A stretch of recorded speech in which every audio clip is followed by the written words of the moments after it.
नमस्कार दोस्तों, मैं हूं धीरज दुबे और आज का वीडियो ना खास एनएलएम से रिलेटेड जितने भी लोगों के सवाल थे, जो भी एनएलएम से रिलेटेड अपडेट को लेकर या सीसी से अप्रूवल को लेकर जितने भी आपके क्वेश्चन थे, मैं कोशिश करूंगा कि बारी बारी एक एक क्वेश्चन का जवाब दे सकूं। तो सबसे पहला क्वेश्चन कि क्या एनएलएम स्कीम फिर से चालू हो चुकी है, क्योंकि ऐसे लोग अफवाह फैला रहे हैं, लोग रिपोर्ट बनवा रहे हैं कि एनएलएम स्कीम फिर से चालू हो चुकी है।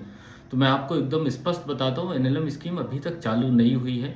ऐसे लोग जिन्होंने जुलाई 2025 के पहले एप्लीकेशन किया हुआ था, जिनका ऑलरेडी एप्लीकेशन था, उनको मॉडिफिकेशन की फैसिलिटी प्रोवाइड कर दी जा चुकी है।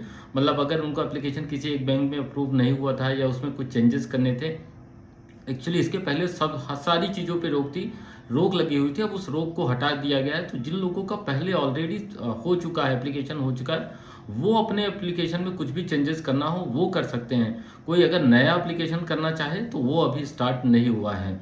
दूसरा सवाल जो सबसे इम्पोर्टेंट है कि सीसी से अप्रूवल कब मिलेगा।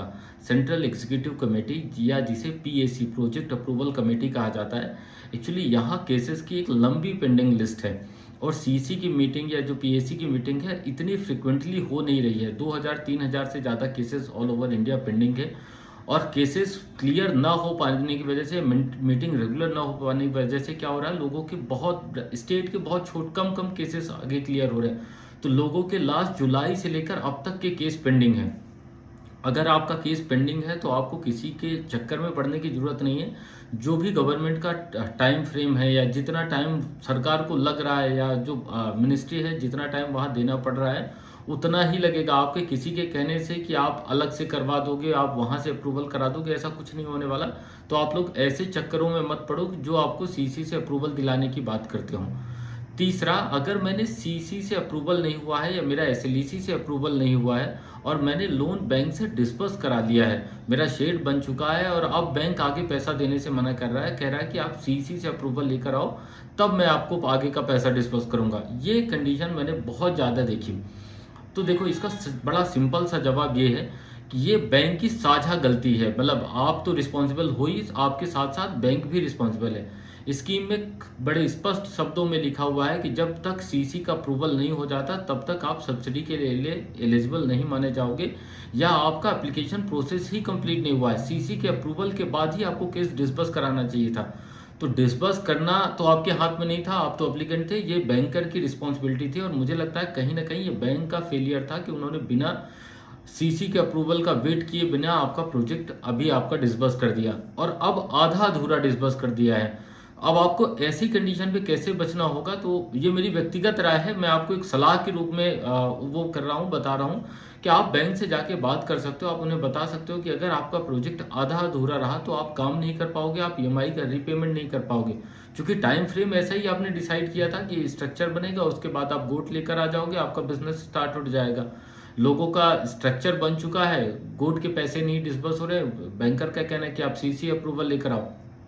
तो मेरे हिसाब से अगर आपको वो थोड़े बहुत गोट का भी पैसा डिस्बर्स कर देते हैं, अगर आप उनसे बात कर पाते हो, बैंकर आपकी बात मानते हैं, तो आपका एटलीस्ट बिजनेस रन होना स्टार्ट हो जाएगा। आप धीरे धीरे करके कम से कम ईएमआई का रीपेमेंट कर पाओ, बैंक का डिफॉल्ट ना हो, बैंक में डिफॉल्टर होने से बच जाओ। तो अगर ऐसी कुछ व्यवस्था आप बैंकर के साथ मिलकर बना पाओ तो आप इस बारे में भी बैंक से अपने बात कर सकते हो।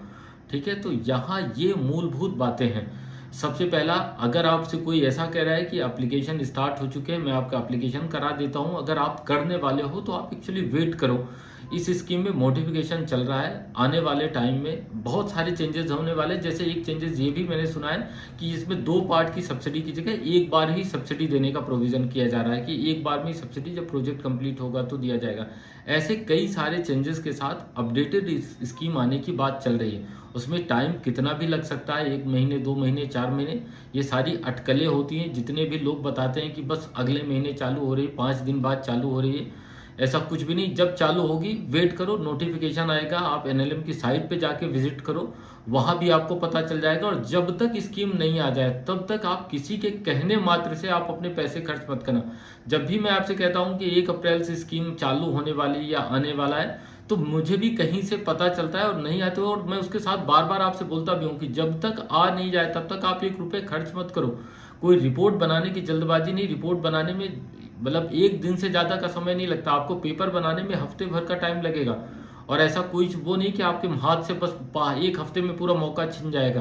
तो वेट करो, प्रॉपर वेट करो, ठीक है। और सीसी वाले केस और एसएलईसी, अगर सीसी में पेंडिंग है तो उसके लिए आपको वेट ही करना होगा। एसएलईसी में पेंडिंग है तो जिस भी स्टेट से हो आप, वहाँ के आप डिप्टी डायरेक्टर या जो भी एनएलएम के इंचार्ज हैं आप उनसे जाके मुलाकात करो। एसएलईसी चूंकि स्टेट का मैटर होता है, वहाँ वो आपकी हेल्प कर सकते हैं, वहाँ से आपका केस अप्रूव कराया जा सकता है, या अप्रूवर के लिए जो भी कमियाँ हैं वो आप उनसे मिल के आप उन कमियों को पूरा कर सकते हो। तो आई होप मैंने सारे मूलभूत बातों का जवाब देने की मैंने कोशिश करी है। अगर आपको इसके बाद भी कोई भी ऐसी क्वेरी रहती है तो आप मुझे मैसेज करो, मैं आपको रिप्लाई करूंगा, और जहां भी मुझे जो भी नया अपडेट आएगा मैं आपके साथ लेकर आता हूं। तब तक के लिए thank you so much, bye.